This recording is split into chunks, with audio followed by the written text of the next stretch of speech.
So yeah, the way that this particular conversation came into being was, when was this now? I think it was 2 Saturdays ago. I met with Milena, who is now doing some beautiful work with the kids. So I was just looking at pictures from their afternoon activity yesterday, which looked pretty awesome. And after meeting with Milena and having had a few conversations with her, she and I agreed to how much money she would want to have covering her for the next 3 months. And I came back to the house, Brian and Susan, you guys don't know this part of the story. I came back to the house and told Penny, I said, I had this great conversation with Milena, and we agreed that I'm going to pay her 3 million pesos per month which is about $700 for 3 months, so that she can be a sort of free agent to the community. And if she does education programs, which she wanted to do, that money that came in from those and the enrollments would go into a community fund. And then we would start prototyping an education fund for the community. And Penny said, have you talked to Felipe? Is he going to be okay about this? And Felipe is a very important person in the backstory, which I could talk more about another time. But I just said, don't worry, Felipe and I know each other really well. He doesn't mind me making a decision like this.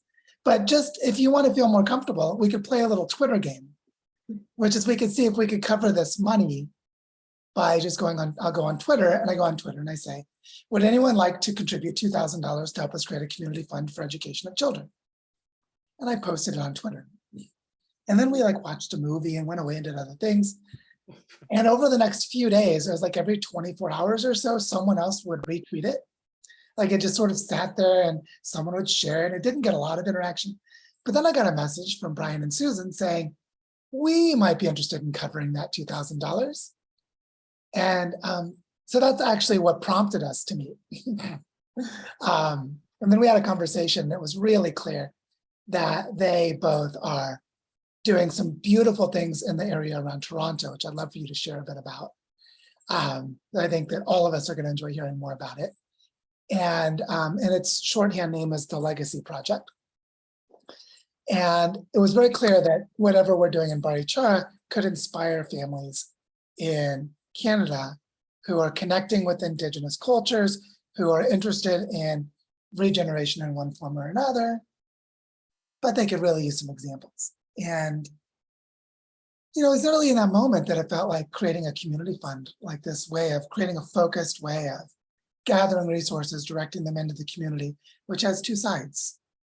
Those who gather resources from the outside can gather together and do things, and those within the community can gather together and do things and make decisions about things and map things and convene meetings and whatever they want to do. So that was sort of what kicked all this off, was that little moment of, should I just put this on Twitter? And it felt really clear from the conversations that we've been having with Merit that this would be something that you would care a lot about and would want to be a part of. So yeah, that's enough for a starter. Let's do a round of introductions and everyone can say hi and meet each other. Would you maybe like to go next? Sure. It's really nice to meet you both, and you, Jonah. And my name's Penny, and I came here to Barichara. I'm living here in Barichara with Joe. I came in May, so not very long, and just entered into this family here with Elise, which is, Elise, you've been following. So she's lowercase f. Yeah, famous. And so I'm really interested in this now, as I'm coming into this family and just really realizing how important the regenerative education is. And so that's why I'm here. I'm just I'm just feeling that it's like it's core to everything. So yeah, and it's so nice to meet you, and I can't wait to see what we come up with together. Yeah, and then maybe if we want to do this, we can go to Brian and Susan and then to Merritt. And if Jonah's still hanging around, he can be the home run hitter, or I don't know if he plays baseball, whatever way he wants to roll that one. He can bring us home. Does that sound good? Sure. So I'm Susan. This is my partner in life and in work, Brian. And in 2000, we started the Legacy Project, which is a research, education, and social innovation group in the Toronto, Canada area. And we've worked across Canada and the US, and a lot of years of doing research and development till finally we're in a position where we've got a little bit of funding to actually do something in a community just outside of Toronto. It's part of the greater Toronto area. It's called Markham. There's 350,000 population. Really interesting area because there's urban area, there's also farmland, and the largest urban national park in Canada. So it's an interesting landscape. So the work that we're doing, we call the 7th generation work. And what we're doing is we're going in through the social. I think because of Joe's background, he goes in through kind of an earth sciences doorway and looks at the territory. We're kind of going in through a social doorway first, and then connecting for eco-psychosocial well-being. So there's a bigger end direction, but we're kind of going in through the social. So of course, learning plays a big part of that. And our emphasis is on intergenerational learning and generations learning from and with each other is sort of the core of what we're doing. Because, I mean, from a learning perspective, the question right now is, how do we learn to be in a different, changing, uncertain world? So that's kind of, from a learning perspective, the question that we're asking. So I think that gives you a starting point. I won't get into any other details right now. I'm sure that Jonah has a lot to say.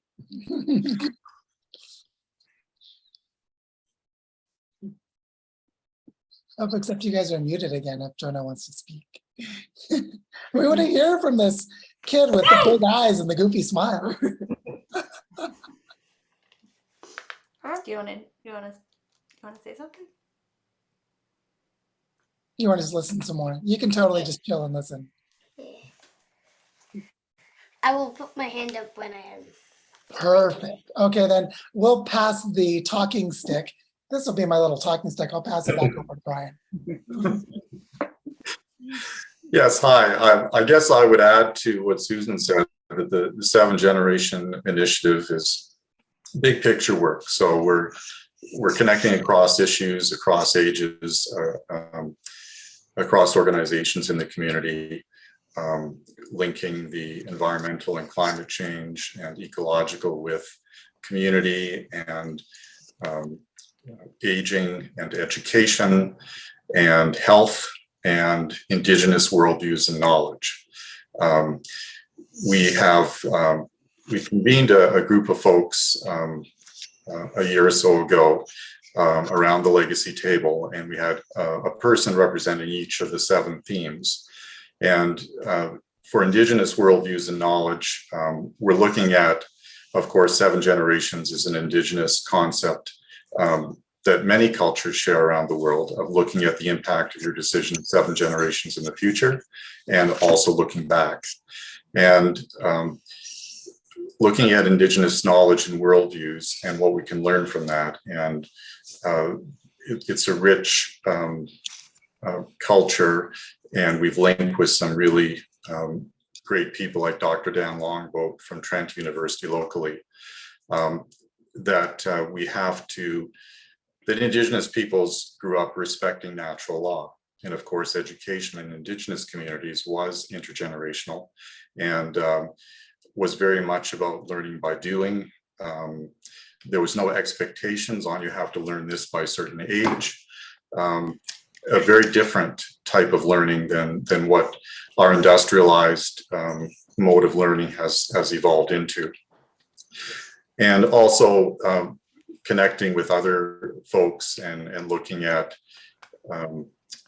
some of the folks that worked on the United Nations Indigenous Declaration, that one of the Indigenous folks in the US summarized it as, we need values change for survival. So I'll leave it at that. Yeah, you're in good company where we know what that means. Merit, on to you. The talking stick. Talking stick, wait. So this time I'm gonna say, would you like the talking stick? You could totally grab it. Mom, take the talking stick. Okay. Take the talking stick. Talking bean. So A lot of shows. yeah, well, I'm interested in regenerative education because of the climate work that I've been doing for many years that has led me to this place, and realizing that many of the ways in which they are teaching children in public school are not preparing them for the future that they will have, right? Yeah. Jonah has lots of complaints about school. Sometimes the teachers are nice, sometimes they're not. I don't know. Mainly sitting down for long periods of time, right? I have a lot of energy. I can relate to that. And so so that's kind of where I am, is just being inspired by the children and how we can create the future that we need. Having fun helps the kid be creative, which helps them learn. Fun, creative, learn. I don't know about that fun part. That sounds like that might be too fun. Do you think maybe we should try having like fun to see how fun it is? Yeah. I don't know, maybe. Because when I feel like if I'm staring at this for 20 minutes thinking, what is the answer to this question? But if I was having fun doing this, I might have done that faster than doing it in 20 minutes.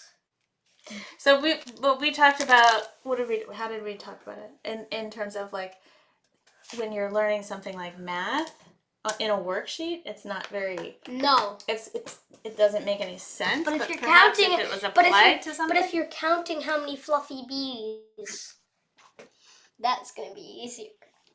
Yeah, and where Because I like, work, if someone we count real handed bees. you a sheet of paper and said, count how many of these there are, and you're like, I just did that. I don't want to do that again. Okay, now you have acting school. Yeah. Yeah, I want to. As one does, obviously. Well, one of the things that really stayed with me was from my friend Felipe, who I briefly mentioned in the opening story, was when Felipe said that he has not seen a model of social change that works unless it works for the entire family. It's like, hi, Rachel, welcome. Hi. Well, we can let Rachel introduce herself in just a moment. I'll just finish this story, which is basically like, if you want to create meaningful transformation, like you want to go from an old model to a new model, you really need a way to put children in the center of it and then design outward to the whole family. And it turns out designing out to the whole family is actually designing out to the whole community.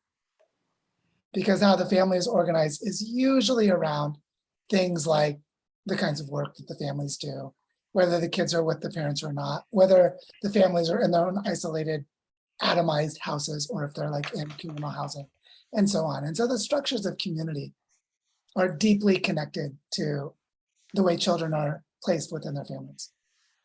And so by trying to design for change for whole families, there end up being questions that are very obvious, that are not obvious at all if we don't think that way.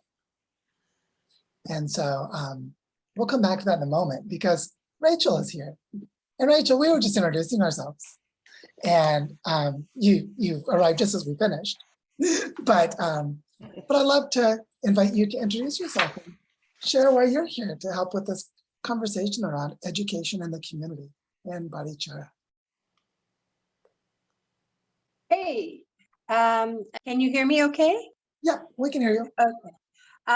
Yeah, I had to do this on my phone. So anyway, hi, I'm Rachel, and I think I am here because I'm a part of the ecoversity, and I see this as, whatever my role eventually will be as this evolves, will have something to do with the formative experience for people of, I think, maybe all ages. So anyway, I'm just trying to pay attention, keep my fingers on the pulse, and hear what other people are thinking. And I think I'm just kind of here to be present and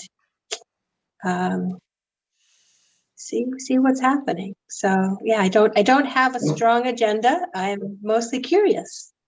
Sounds like you and Jonah are going to be a good company. But in case you're wondering who Jonah is, that's Jonah right there. Hi, And, John. What a Um, cutie. and I'll just let it all be known that when Rachel wants to, she goes into pretty fantastic mama mode and is really cool with the kids. I've seen that happen before. At least likes to seek out Rachel and have her braid her hair and make her look really nice for school. And Rachel's very good at that. So I just thought I'd let you all know one of Rachel's secret superpowers.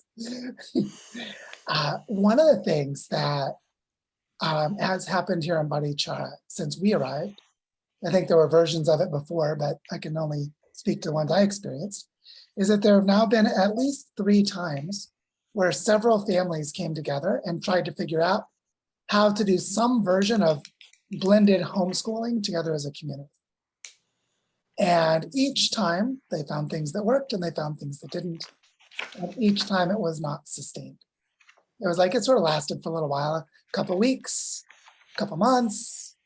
But then the thing that ended up happening was that everyone went back to their tourism jobs when the tourists came back. And basically, they just went back to the flow of responding to whoever they needed to make money. And that broke the process back apart, where they'd send their kids to wherever there were teachers that were watching the kids in some programmatic way. Not bad, lots of good alternative, interesting things, but it was not being done in the community. Still, the kids are separate from the families. And it's been really hard to sustain. And one thing I've realized in any kind of innovation process is that you really need a host. You need someone who just holds the process. And so my thinking with Milena started as, we needed help for Elise because Elise is grieving the fact that her mama and daddy don't live in the same house anymore and trying to figure all these weird changes out. And it'd really be good for her to have someone around who she can be friends with that is good with pedagogy, that can help kids to learn, and that focuses on social and emotional intelligence. And Milena, this lovely woman who's here teaching again, that's what she specializes in. And that's what she was doing last year, is how to create structured environments for kids to know their bodies, to know their environments, to connect with nature while learning social and emotional capacities. That's like her specialty. So when I heard she was coming back, I wanted to free her from needing to make money, to just put her heart fully into that work, which is why I started talking with her and thinking that she could be the first person in the community who is just free to host conversations, to kind of go around from person to person and talk to people about what's needed and have the liberty to do it without feeling pressured to make money, which is where this idea of funding her for 3 months and 3 million pesos, $700 a month is like pretty good money in Colombia. It's not, I wouldn't say it's like she's not taking advantage, but a person lives really well. That's not it's not an exploitative income. It's a nice income. And so she's just sort of blown away that someone would tell her, I'll give you abundance to go put your heart into the community. She's like, I've never experienced this before. And I'm like, well, you're learning too. And so in this moment where there are lots of things happening in the community, which I could share more about with a community theater in the countryside, children learning how to make documentary films and transforming the culture, and lots of really beautiful activities that are done, but there's really not a holding of the territory. There's not a holding of a way of bringing the pieces together, probably slowly bringing them together. And one thing that, one more thing I'll say, and then I'd love to just have a chat, is that we're creating a foundation that's a particular model of foundation, where the foundation will directly implement capacities in the community if needed, but otherwise it generally doesn't implement anything because it doesn't want to compete with others who might be doing things. They want to help create cooperation. And that means that one thing that they do is they convene alliances of people around things that they're aligned on. And so we think of kids in education, there would be different people in the community, different groups that would form natural alliances if there was someone to convene them. And then the mechanism for them to support themselves is to create a community fund, which is to gather whatever forms of value are needed, not just money, and create a community of service and leadership in the community of people sharing what they have in support of their systemic, their large scale, their holistic goals. And so when I talk about creating a community fund for education of children and families, it's really holding a space where that can emerge. And so you can see that it'll take whatever form the community wants and needs, but from a place of deep practice and deep experience within the community. And so that's sort of the context that we're in. Is we're just starting this. Milena brilliantly recruited another woman named Mago, which is actually Mago in Spanish means magician, but it's actually also a nickname for Margarita. And Mago is a shaman. She's a medicine woman. She does amazing things with chocolate, specifically with cacao. Is she knows how to work with the cacao plant to form a deep, deep relationship with the plant. And so that the plant grows in the most healthy and sacred way possible. And then helps connect people to every different part of their lives through the ways that they can interact with ceremonies around cacao and corn and coconuts and other things that come from the forest that are really important to people. And so right now, Mago, who's also a school teacher, or was, I would say has recovered from being a school teacher. Mago and Milena are leading an after-school program. They just started this week around the social and emotional development of kids, helping them develop deep connections with each other. And so, so we're in a place where we can do some really beautiful things, and starting now. So that's the context we're in. And so what I'd love to start to feel together is what, as people who are in a position to try to help this emerge, what do we feel draws us in? What do we feel we're drawn toward? What do we feel is important to be holding? Because there will be a sacred relationship between anyone who is outside of the community bringing health and anyone in the community doing the transformational work, and then bringing whatever they're doing back out as some kind of medicine for the outside world. And there's going to be a sacred relationship there. So, so what we're really doing is feeling into our side, whatever that means, our side of a sacred bond that will have the opportunity to connect with people here in the community.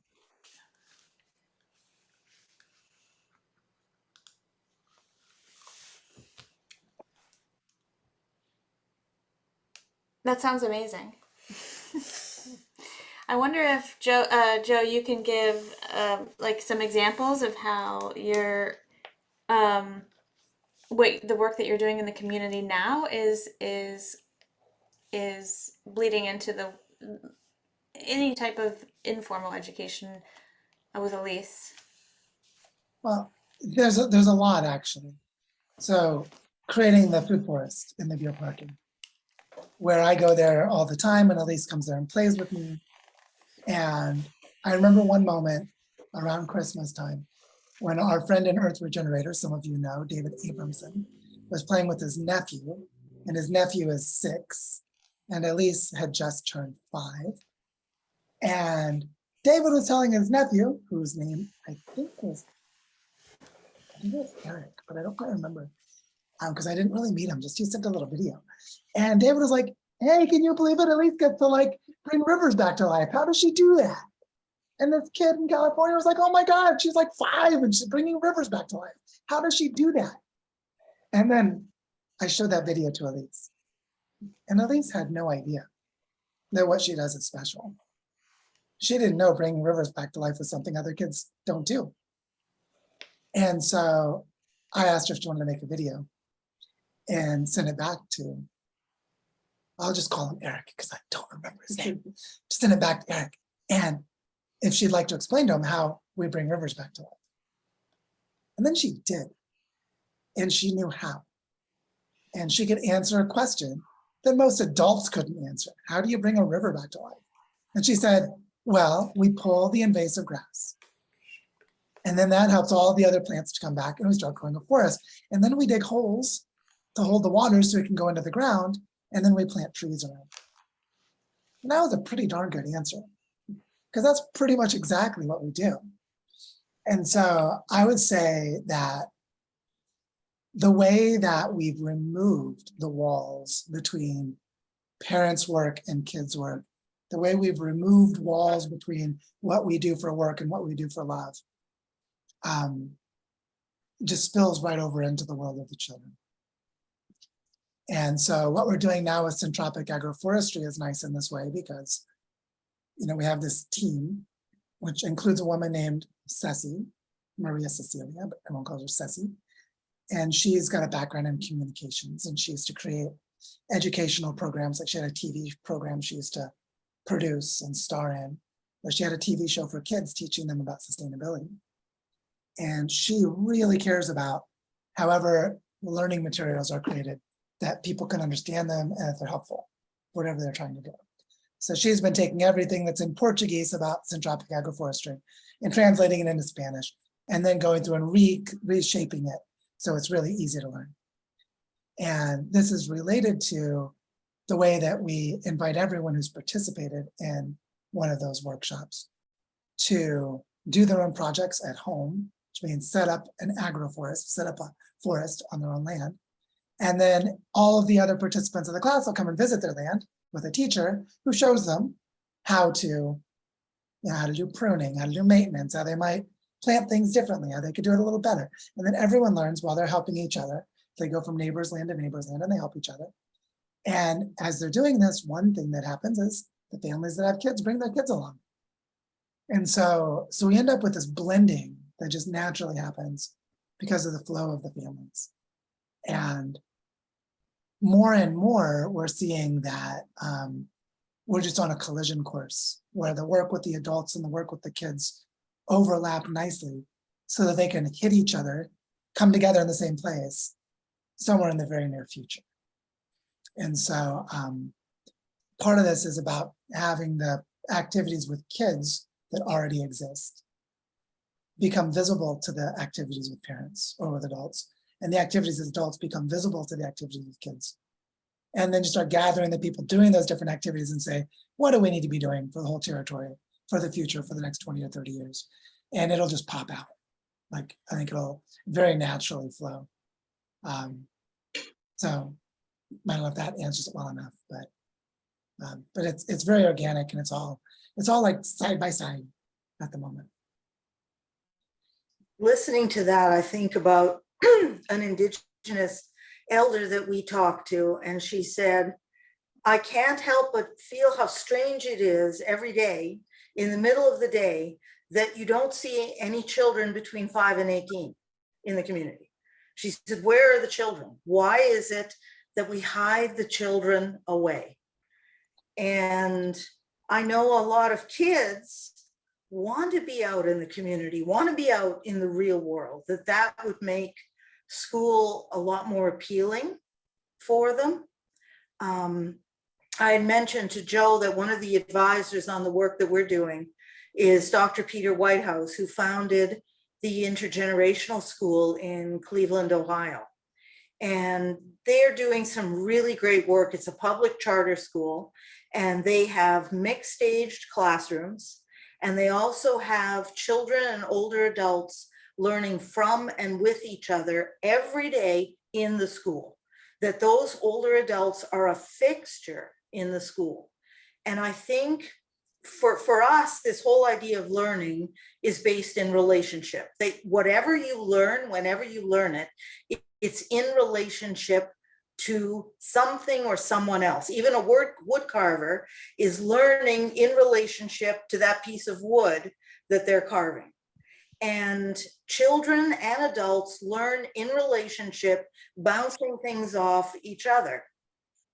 So the whole dynamic of having relationships ready at hand that can support learning, I think, is really valuable.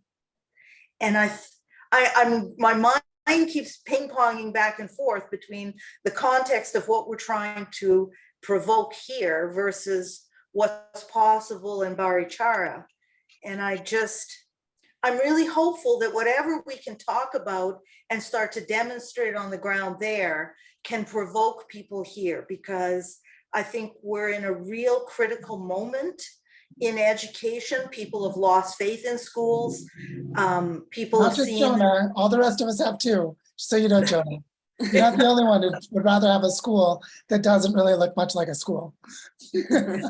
Yeah. Well, we tried to get more forest schools during the pandemic, and that went nowhere. It's like the amount of resistance to these kinds of, even when it made sense from the standpoint of the pandemic and people being outside, you still couldn't get traction for that. Yeah, one thing we have in Barichara that's incredible is a lot of skilled craft people and artists. We have artisans, proper artisans. Like, look at our floor. Someone hand carved those rocks. Huh. They carved them. And so if you want to learn to carve those rocks, you go into construction and you build houses. And that's how you learn to carve the rocks. And the same thing with people who weave baskets, who make clothing, all of it. It's all here. And so that means that a lot of the alternative education for kids includes workshops where the adults, like, at least, did she pick it up? Oh, she did. Yeah, like, oh, it's over. It doesn't matter. The painting. Is it handy? Yeah, if you can find it. Because at least went to a place called Taller de Tierra, which just means the earth workshop. And they took mud and clay and made beautiful paintings. Because there are people who know how to do that. And that do that with indigenous practices. And so on natural fibers made from local plants. No worries. Yeah, I don't know what it is either. It at least played with it and put it somewhere. Yeah. Well, but this is readily available. And I remember when I was a kid, I had my own version of Rachel.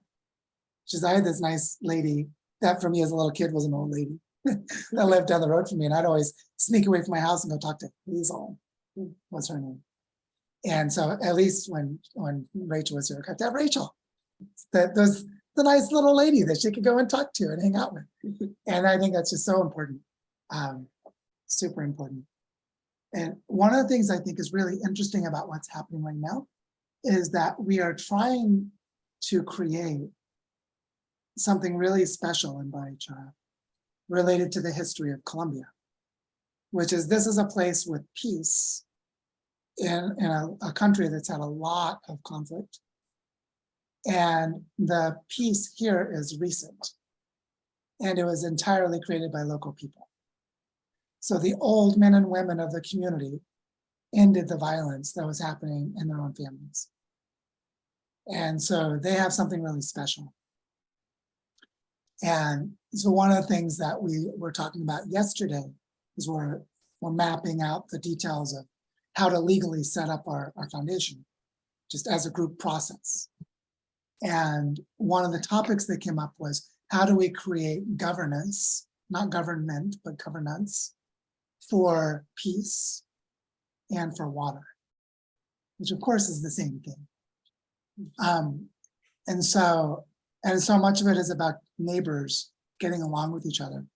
And one of the big problems here is domestic abuse in the countryside. So there are a lot of things related to the education of young boys and young girls. They did So our friends in Milsi and Oscar who have that community theater that is partially constructed, they did something called territorial dialogues that they just finished. They had 40 people participate in this multiple month process, like different weekends coming together and sitting around small tables and having conversations. And they identified the most important issues for the territory. Guess what number one was? You want to guess? Do you want to guess what the number one issue was? Was sexual education to teach girls about their menstrual cycle. It was, the girls were so unaware of how their own bodies worked that they could not relate to the boys in a healthy way. And then historical patterns, ways of relating that were not good for anyone, would continue because the girls just didn't know basic things about how to not get pregnant. Basic things. It's a big deal. Yeah. So, so anyway, it turns out that there's a really important focus of work in helping people know themselves. Really important helping people know themselves. And so I see some part of this work, whatever form it takes, will be about how people can learn about themselves. And, from a young age, one of the really important things is finding the place you like to be outdoors where you feel comfortable. Like, do I like to sit on that rock? Do I like to be by the waterfall? Do I like to be where the birds are? Do I like to sit with the butterflies? Turns out we learn a lot about ourselves just by having time to play and have fun, woohoo, outdoors. And so I see all of this as being really deeply connected. So yeah, a little more the immediate context of what we're entering into is a space with lots of really powerful work in the culture that's here. Can we talk about also the community process that's about to happen with Felipe? Yeah. So there's another piece is that when I told Felipe that I wanted to talk to Milena, it was like a month and a half ago. So Felipe, let's talk about this. I think we need to create a process for education in the community. And Felipe said, I think what we should do is do a series of workshops and gather people together and create community dialogues and map out the needs of the community and map out the vision of the future. And it just happens that Felipe is a good facilitator, and our other friend, Jose, runs an organization in London. He's Colombian and lives here, but he lived in London for a while. His wife is from England. He has an organization called Community Collab and just does fantastic, like world-class community organizing work. And so we ended up having a conversation with Jose and Felipe about creating a series of workshops, probably in October, because they both had other things going on before, where we would start to design as a community dialogue, design the education of the future that the children need. And so we're also moving toward that, where if we can gather the resources to enable that to not only manifest ideas, but also to manifest courses of action, to basically pay local people to follow through on the course of action they need to do, then we're going to be going into a moment that's really quite powerful.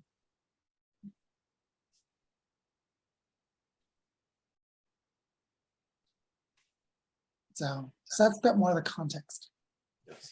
And then there's one other piece, which is we're about to publicly start letting people know that we're raising $500,000 for our landscape level territorial process. And I see that story of fundraising playing out at two levels. One is the story of the whole landscape in the territory and how people can participate in that. And then the other is focused topics within the territorial work that people would want to support. So I could see us gathering together people who would want to support education of children and families and the creation of this community fund as part of the fundraising for that $500,000. And similarly, if we look at the syntropic agroforestry work and spreading this different way of doing reforestation, there'll be some people who would really care about that. And so we can tell the story at both levels, sort of pick and choose which level of the story to tell to different people. And that means that we have an opportunity here to start practicing.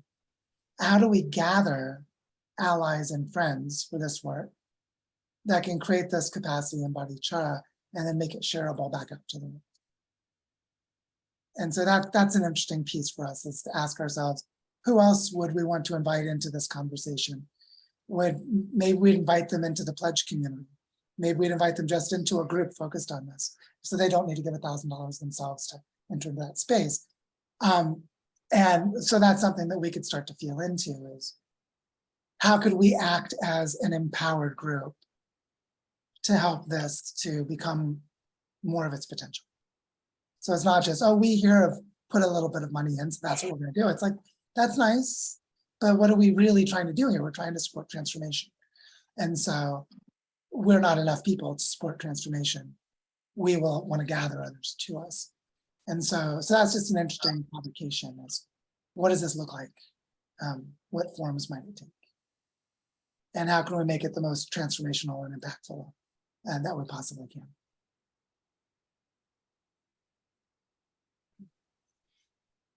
I guess another question that comes to my mind is how do we shape what children should or need to learn? How concerned are is the local community about, for example, you talked about a lot of the children go away to the US, for example, for advanced education. What do they need to know for regeneration and in the community, balanced with what do they need to know for the big wide world out there, and any connections or aspirations they have in that direction? I would say that people who are doing leading, like community leading work in education, have really deep and significant insights. And the community in general is just like any other rural community. And so it's a mess. It's a mix of different things, and a fair amount of ignorance, just like you'd have anywhere in a rural place. But when I think of like Emilce and Oscar, I think of Felipe and his wife Alejandra, think of Mago and Milena, some of these people that are leading education work, and there are others, people like them, that they have something that I only discovered by going to South America, which is that this part of the planet holds a lot of wisdom that the rest of the world needs, and the rest of the world doesn't know about. Like the way that agroecology, the way that forest economies are done in South America, is something the whole planet needs to know about. And one thing we're doing right now that is part of the fundraising, so it's $500,000, some of it is to just hold for the territorial foundation to gestate projects, and that we don't know what they are yet. And some of them we know very clearly what they are. And one of them that we know most clearly at the moment is how to extend the centropic agroforestry work. So we just did a workshop a week and a half ago, was it a week ago? Because it's a week ago Friday that it ended, where we recruited, we had community leaders in different rural areas invite youth who are emerging community leaders from those rural areas to come and attend the workshop. And there were 20 people in the workshop overall, and 5 of them were young people. It was really, the kind of young people you want to try and keep them around. And when I say young, I'm thinking like between about the age of like 17 and 25 is what I mean by young people. And all of them came back like blown away. They'd never heard of centropic agroforestry, had no idea what it was. They'd all grown up on farms and had grown, shade grown coffee. And so they know how to grow agroforestry systems, but they just had no idea how much ecological knowledge a person could apply to growing healthy forests. And so they're very excited to continue. And one of the strategic objectives we have is, as we set up different demonstration sites, which are always community projects, is to actually have these young people be paid to get on-the-job training of being the ones who maintain those projects, so that they eventually become the teachers. And so we know already that part of our vision in the next 18 months is to create a minimum 1-year commitment for young people to go to the different sites that we're setting up and learn how to maintain them and develop expert level knowledge of centropic agroforestry. And this has implications all across the community, because it's an entirely different way of building an economy. what can be done with these forests. And so, because there's other work around transformation of food into essential oils, into granola, into natural fibers for paper, into textiles for making clothes, to clothing dyes, lots of things that come from the native plants. And these are being designed into these systems. That other work is going to collide with syntropic agroforestry in the near future. And most of that other work is led by women in the community, which means it's going to be affecting them and their children. And so the connections are very close. They're like adjacent. So one of the most important things is for young people to feel like they have a future that they want to be a part of. So this different model of an economy is really important. And to be proud of where they are. When people from the outside come here to learn from them, and they're like, wait, I'm the teacher, you want to learn from me? There's a lot of self-esteem problems in rural places. So it's really a big deal to be cultivating this youth leadership when we're creating a flagship for syntropic agroforestry for all of the country. So these young people that are maintaining these projects in the next year will also be the ones we'll send to other territories to teach. And they will be like diplomats or ambassadors from Barichara. So we're cultivating some really powerful leadership in the youth already. That's envisioned into the plan. I'd say it's key. It's like one of the cornerstones of the whole project. It's cultivating that leadership.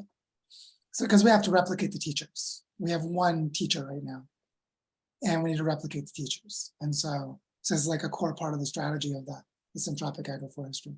So just so you can see how the thinking is that whatever we would do with this work, it's like it wouldn't be able to help. It would have to spill over into those other spaces. How could it not? So we know that it will. I really, really like the holistic thinking. I mean, it's fantastic. And I think for the fundraising, it's critical to figure out how to communicate that to people so that they get what this is about, that it's not just a conservation project somewhere in the middle of Colombia.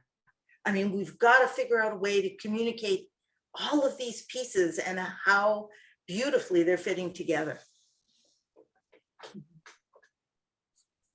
Yeah, I think in my experience from having studied and practiced cognitive linguistics is that when someone doesn't have a concept for something, they need to be taken through an embodied experience to start building up the pieces of the concept. And then the concept has to be named within their experience. And so part of this is giving people the experience of the process in areas where they're already familiar, like, oh, I've given to some nonprofit that helps kids in some poor place in South America. So it's familiar. But then in the process of learning about what's happening, they start to have things you can point to, like, remember when we talked about what happened with Milena and the kids? And like, oh yeah, now I see it. And so a big part of communicating this is going to be pulling people into the process, which is attending those Barichara update meetings that we're doing on Thursdays, work groups like this one, storytelling that we'll do, where we'll make little videos and other things that people will be able to see. And just the more that people get involved, even if they're just lurking and just like watching what's going on, eventually they'll get it really well.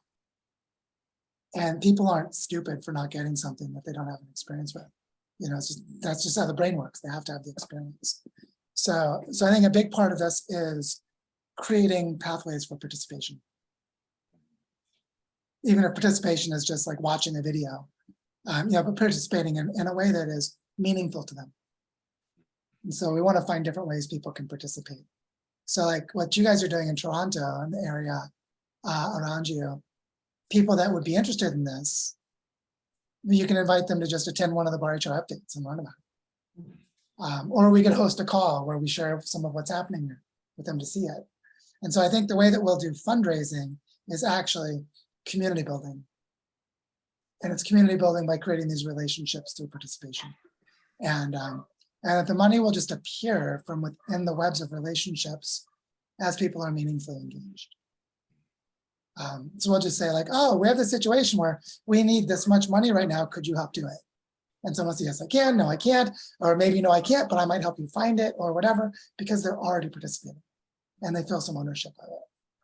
And I think we need to role model that and also explain it transparently. Yeah, it'll be one thing we can look at is how can we have people from outside Barichara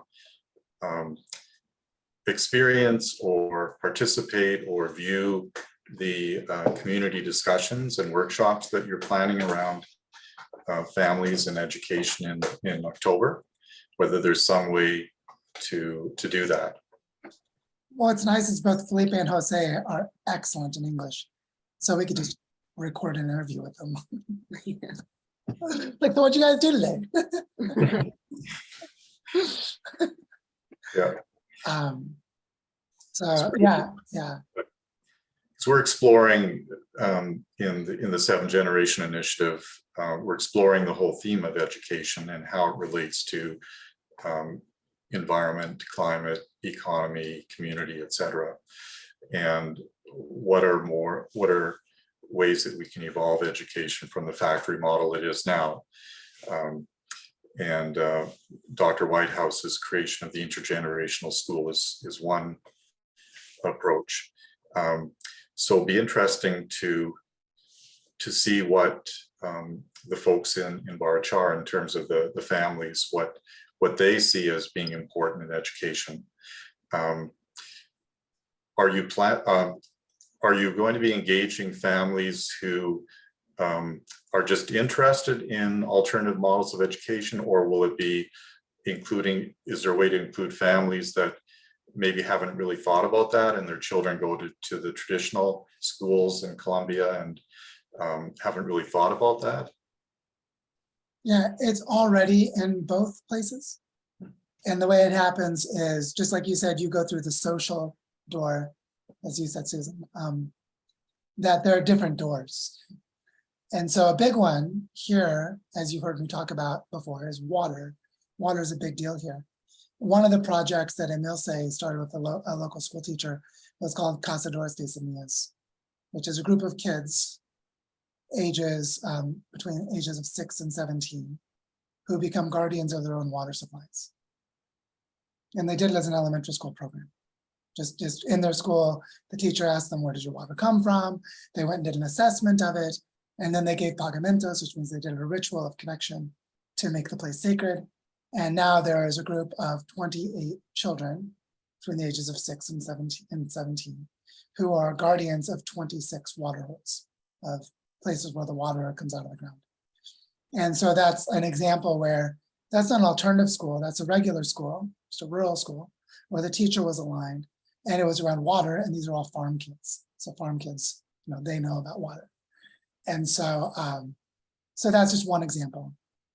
I think what's been missing is the explicitly territorial scale.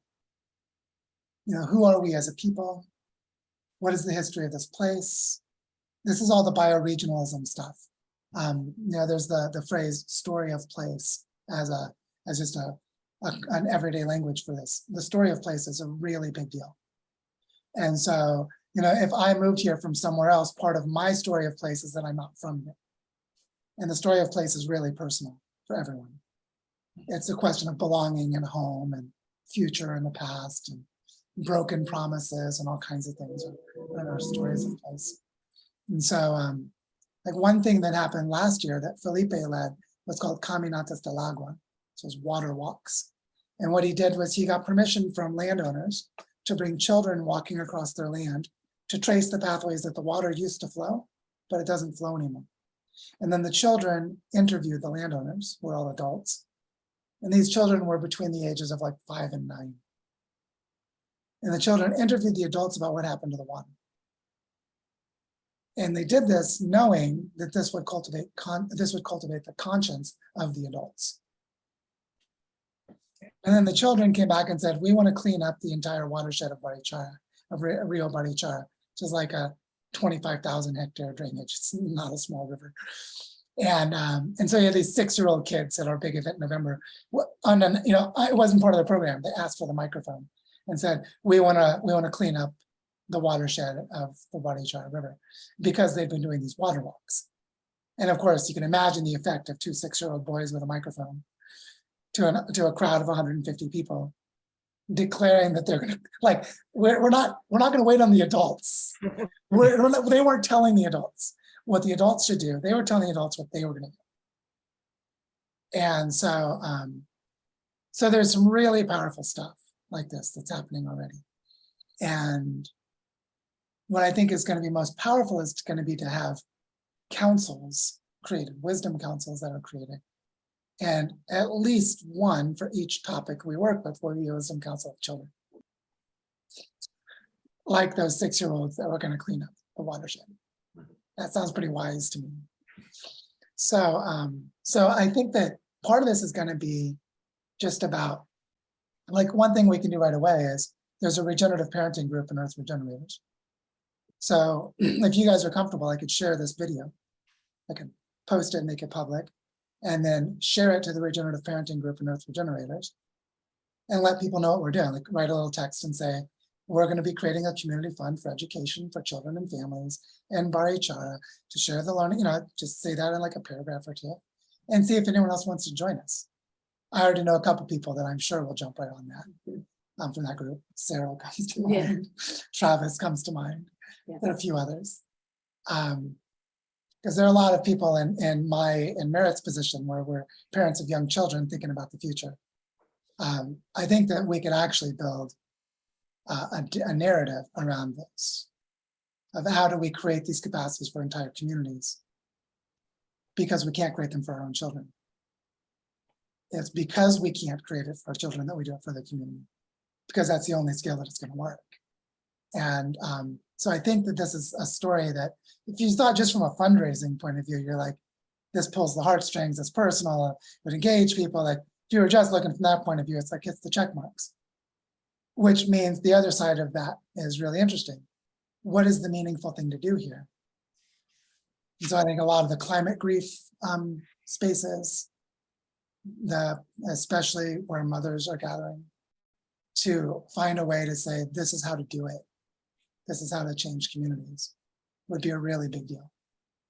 And so I don't think of this as, how do I raise money for Barichara? See, like, that's a mechanism because that enables us to show the impacts. But what I care most about is how do we create these patterns in the real world, wherever they need to be created. So that's why I feel like this group is like a little nucleus of something really big. Even though we may start off fairly small, like we might just help a couple of little things, but they're really meaningful to us. But we're doing something that we can talk about, and that will spread because we're talking parent to parent. And that's a very powerful way to spread information. So, so just holding that awareness that, yeah, that's why when I talked with Brian and Susan, I was like, oh, wow, we could create a community fund. Like, yeah, like we could actually create one. Not because they brought a lot of money, but because what you guys are doing is so holistic as well, that together we can start telling the story. And so that was sort of the impetus of this, was that awareness. So I don't know, how do you all feel about making this video public, inviting people who'd like to join, to maybe join the regenerative parenting group in Earth Regenerators, and then we see how we want to host it. I don't know if that might be a good way to do it, because that's already a cluster of people. That's 40 or 50 people in that group that haven't been very active in a while, but they're always scanning when something comes back. I don't know, does that feel like a good? That sounds good for me. Mm-hmm. Sure. Yeah. Yeah, and then other than that, I think the only thing I would say is just let this absorb into you and feel what it does and feel what you would like to do with it. What I want to dispel and be sure that we don't accidentally do is think that this is a project that I'm leading.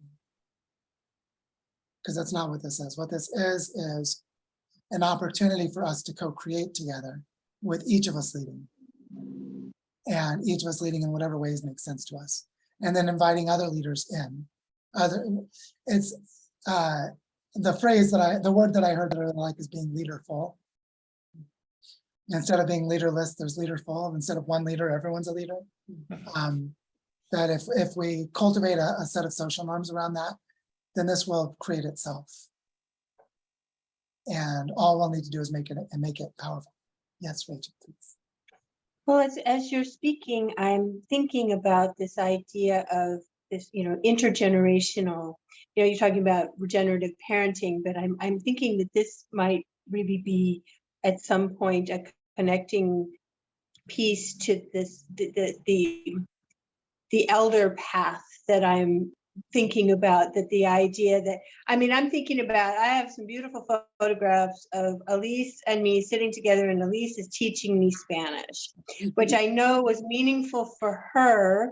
It gave her, I think, I kind of watched a little light bulb go on over her head, and I think she had, was feeling really good about her ability to do that. So anyway, just kind of thinking that regenerative parenting, but I also feel like, going beyond just, it takes the whole community to do this. So just to say that I sense that there's some really rich soil for beyond just parenting. Hallelujah. Yes. I was amazed watching Elise teaching you how good she was as a teacher. Yeah, she was great. She was so She was- patient. She knew how to teach. She guided the instruction. I was like, she's 5. How she do this? She's amazing. She resisted the urge to roll her eyes and ridicule me at points where it was entirely appropriate for her to do so. She cares about you, Rachel. She didn't want to hurt your feelings. I know. So anyway, just to say that I just feel like, there's lots of cool tendrils that could come out of that, core initiative, that it could include people that are not necessarily parents, but who have something to offer, who want to contribute, and, also kind of take some of the pressure off the parents to know that they have, other supportive adults in the community who are wanting to participate. That's a beautiful observation. And it's one other thing I wanted to share, which is I've got an idea that I'm trying to make understandable to people that unfortunately was initially inspired by things in the crypto world. So crypto sort of triggers people to be confused. And then it's hard to talk about what the thing actually is. Yes, Rachel, I remember our conversation about this, but in general, it does that. And I've actually just realized a way of describing it is if you take the idea of a giving circle, so there's a group of people who give, but now break the frame and say it's not a giving circle, it's a giving community. So it's like what a giving circle would be that could direct their giving to something, but it becomes a giving community.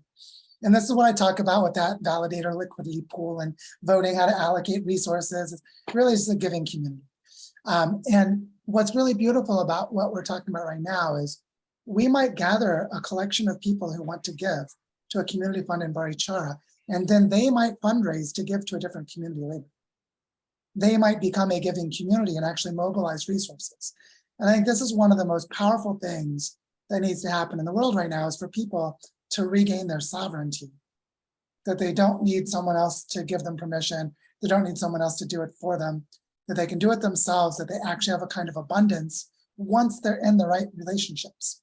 And so if we created this as, if we invited this into being as a giving community, so people who are giving into the Barichara work, but then they can give into whatever they want because they know how. They could just say, wow, there's this thing that happened in Malaysia. There's this thing that happened in British Columbia, wherever. And they could say, well, we can mobilize, we have already mobilized resources. And I think this is a really important thing for us to practice. A key piece of community foundations, which our territorial foundation is a community foundation, is community philanthropy. And community philanthropy is service leadership, where people in the community love their community, so they give freely to the community. So most of the philanthropy isn't money, it's knowledge, it's time, it's spaces like, community spaces for gatherings or whatever, and then it reduces their need for money. And so community philanthropy is a fundamental piece of creating autonomy for local economies. So the community foundation model is based on cultivating service leadership in the community. And one thing service leaders do is they find the resources they need within the community to get things done. So, yeah, Mary. So I guess I have a question about what our role, because we're all white here and we're not indigenous to Colombia.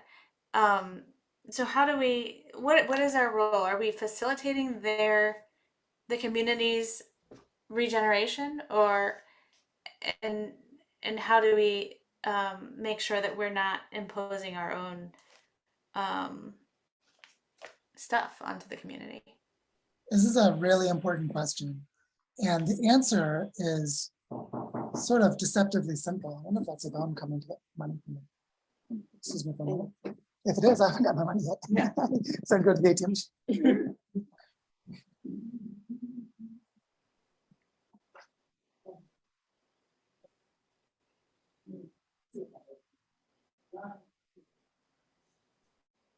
I'm going to measure the. Oh, okay. Bueno, it turns out the answer is to have a membrane where when any resources from the outside come in, the local people who receive it have full autonomy for how to use it. And so the way this works in practice is some community council, some group is formed that manages the community fund. And that council is comprised exclusively of local people. Now they may invite, perfecto, ¿quién la mesa perfecto? Muchas gracias. They may invite outside opinion and consultation, and they can choose to let an outsider vote, but they grant that if they choose to. And so the key to this whole process is going to be that however we raise money, the money arrives with no strings attached, but a sacred trust that is held, which is the people are receiving the money because they know what the money's for.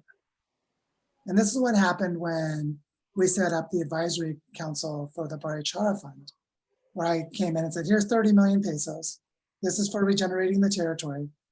You guys, who are the local people, need to decide, what does it mean to regenerate the territory? What are the criteria? What are the priorities? How you can use this money? And then they created fantastic criteria, and they honored the sacred trust. The money is for regenerating the territory.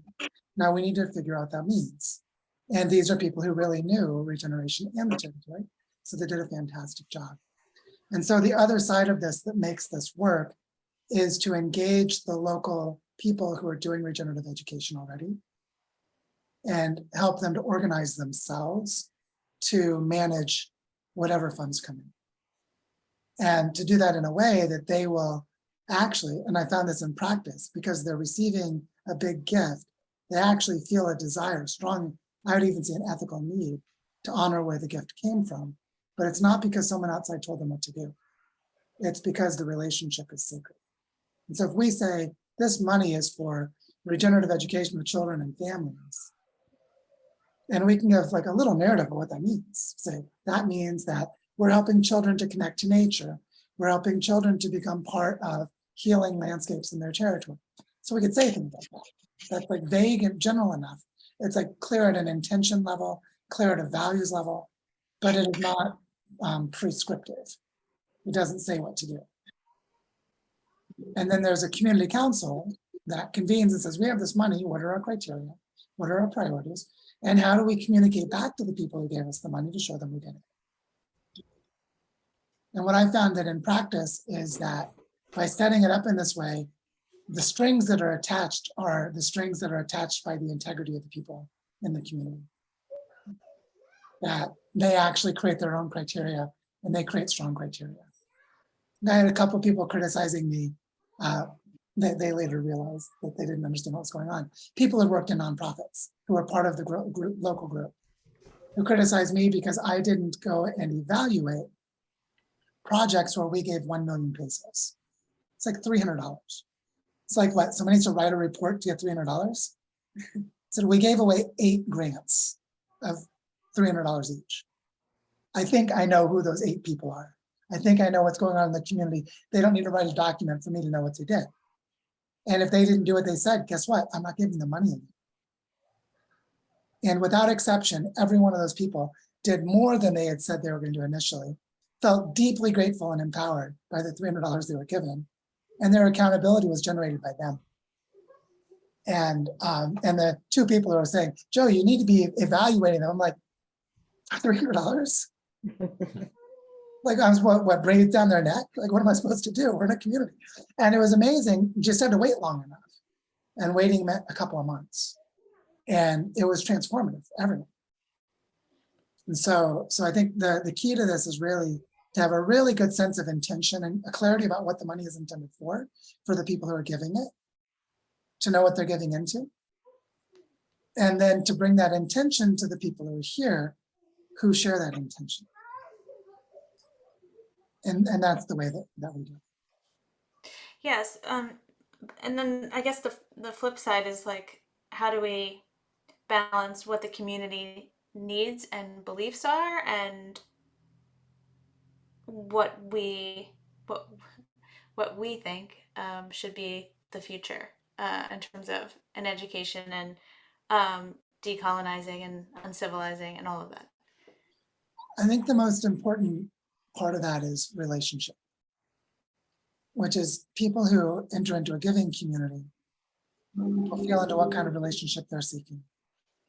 And for someone who has like something more like an agenda, like a personal agenda that they want to see fulfilled, and that's part of the reason that they're donating, that it's in that person to build a healthy relationship with local people if they seek it, and do it through their personal relationships. And if they can't build those relationships well, then they'll just offend or upset the local people who won't listen to them. And I think this is really important, because so much of the world right now is led by winners of the extraction game deciding where money goes. And the power imbalance in that is extreme.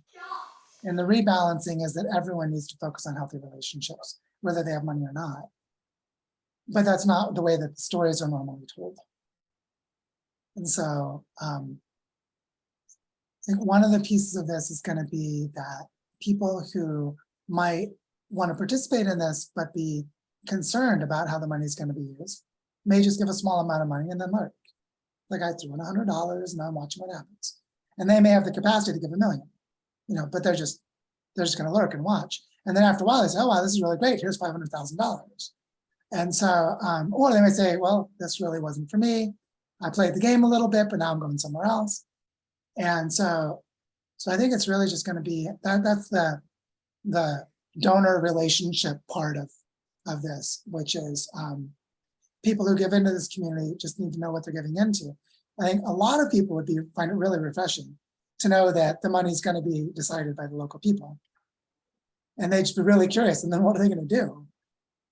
And then if they're doing really beautiful things, that just success will bring more success. So I think it's really about relationships, and also about it being for the longer term. Someone who puts in some money and walks away is like, cool. They may not even pay attention to the information on what happened. Someone who cares deeply about the relationship will stay and pay attention and start putting their emotional energy into it. And then it's a question of how well they can build that relationship.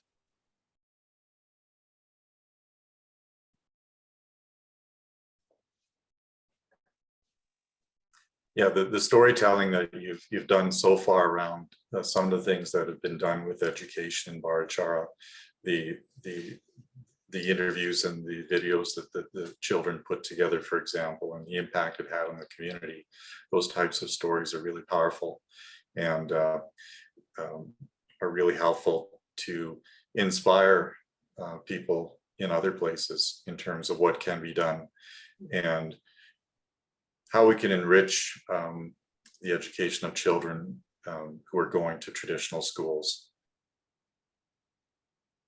Yeah, I think that's sort of like the anchor, is the way that the story begins is how the story is framed initially. And so if we begin the story by talking about what is happening in Barichara and what we aspire for it to demonstrate, contribute to this fund because this is what we're trying to do in Barichara, and we want to learn how to do this and show others how to do it. That the framing of that story is really important, because that's where the alignment of intentions is set. And that we're connecting it to what's in the real world context, so the recipients of the money would do things like what the donors would want to do, simply because the story was coherent. And one of the sources of incoherence in fundraising is that people tell stories that, because of marketing research, they're like, oh, tell the story of the starving child in Africa. But what we actually need to do is transform supply chains. But now we're incoherent in the story.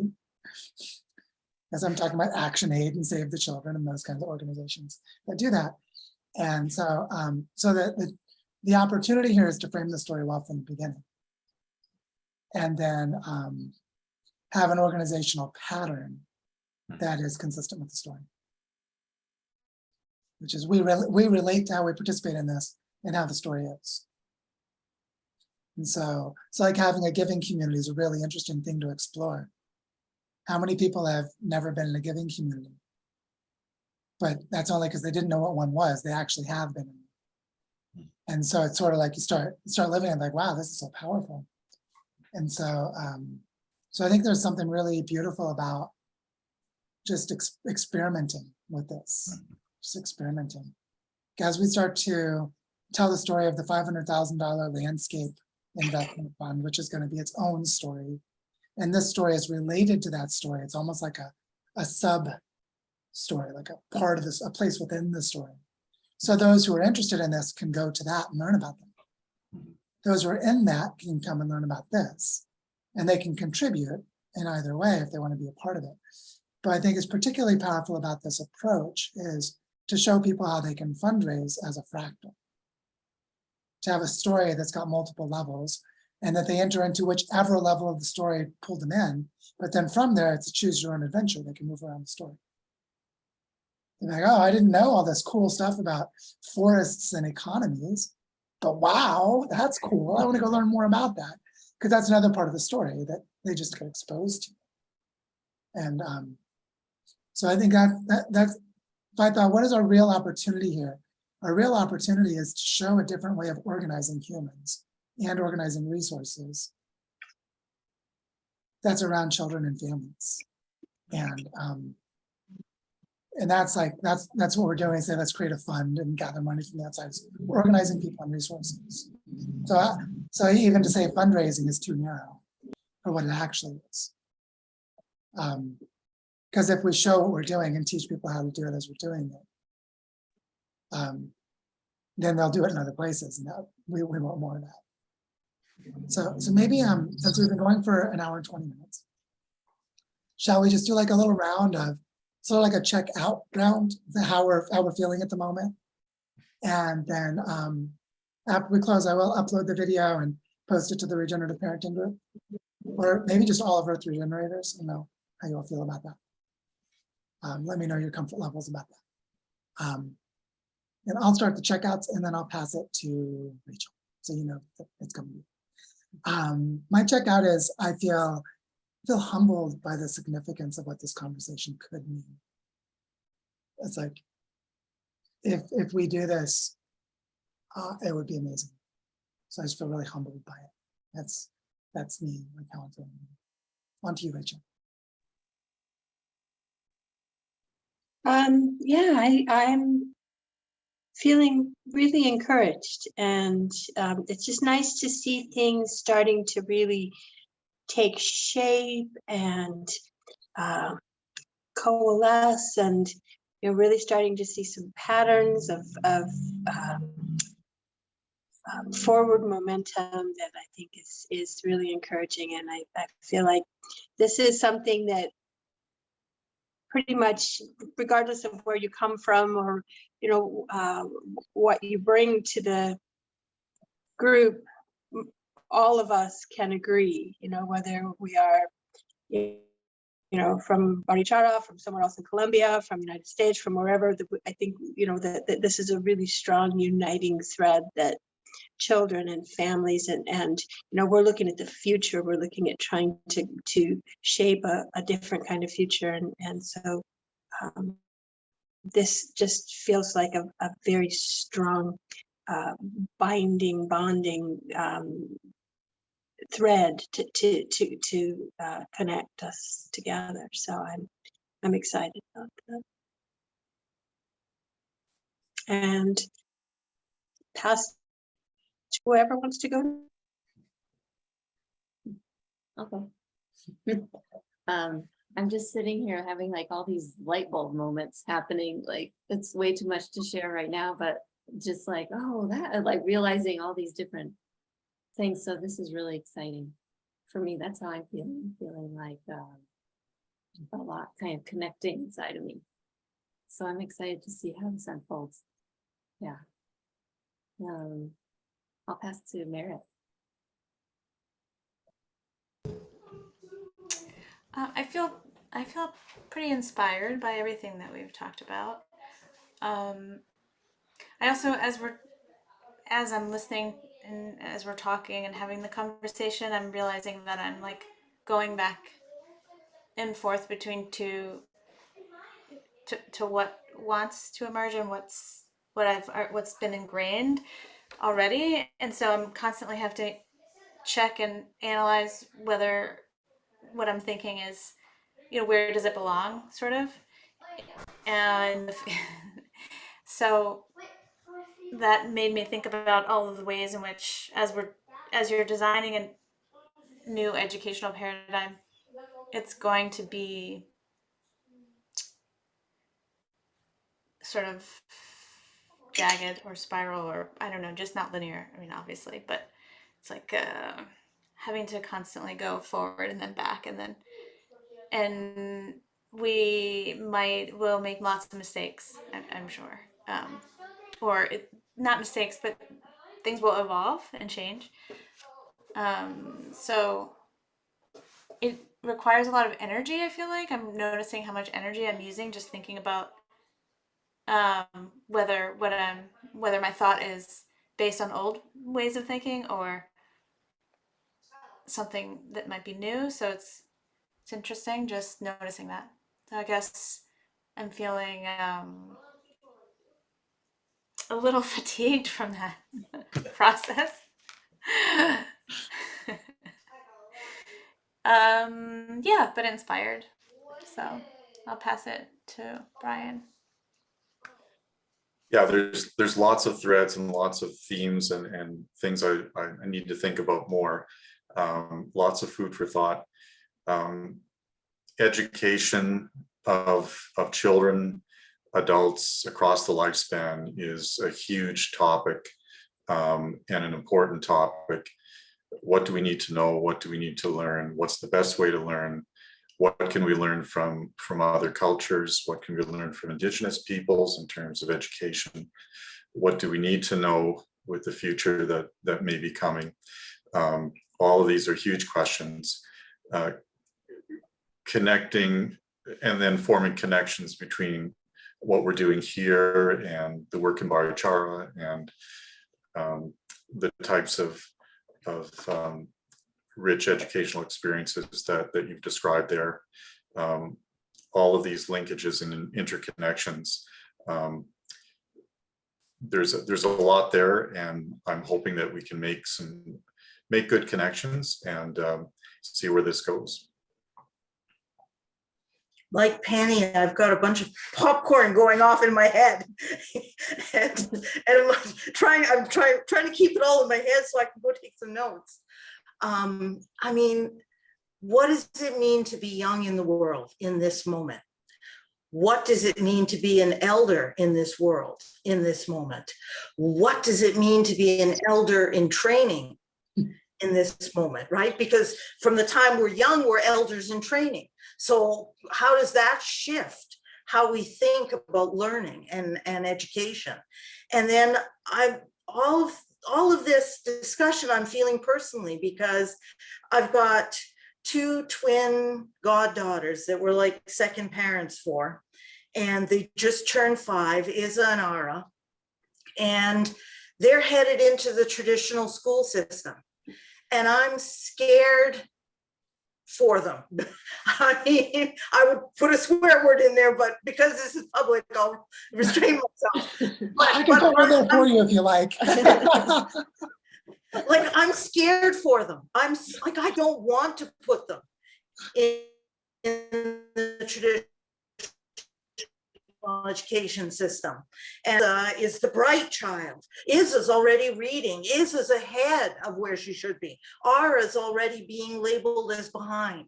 What does that mean? What does that say about us as a society? What does that say about the future of these two little girls? And then I think further on the education spectrum to a grade 12 boy we're working with, and a really sensitive young man, and his parents are very aware of climate change and the collapsing that we're seeing in all parts of our society. And he feels all of that, and he wants to help, and he wants to heal. And he's thinking maybe he wants to be a psychiatrist. And I'm thinking, no, that's the wrong direction. No, don't do it. Don't do it. You know, so it's like, how do we help somebody that age who's struggling, and like, what can he do to heal and contribute, and how can he find his path? So I've got all these things and all these real people in my head and my heart right now, and I'm thinking, what can we do with all of that? I think what you just did, Susan, is a really good meditation for all of us, which is to bring into our hearts the people we know that we care about that might be affected by what we are embarking upon, which is, like, for example, we have a young man from Oklahoma named Tyler who was in some of the recent learning journeys on Earth Regenerators. He's arriving in 3 days. And what he said, his reason for coming to Barichara is that he's very introverted and he doesn't know how to relate to people. And he wants to learn how to relate.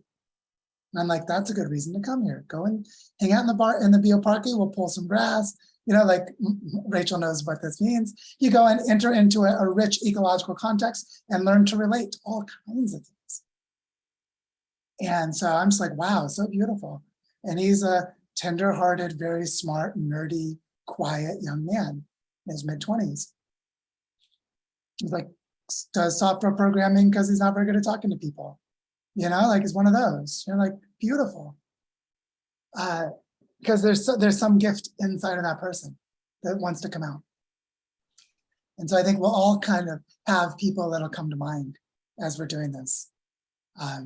So thank you for making this conversation viable and possible. Like, this is something we can actually do because we've just got it. So I'm very curious to see what comes of it.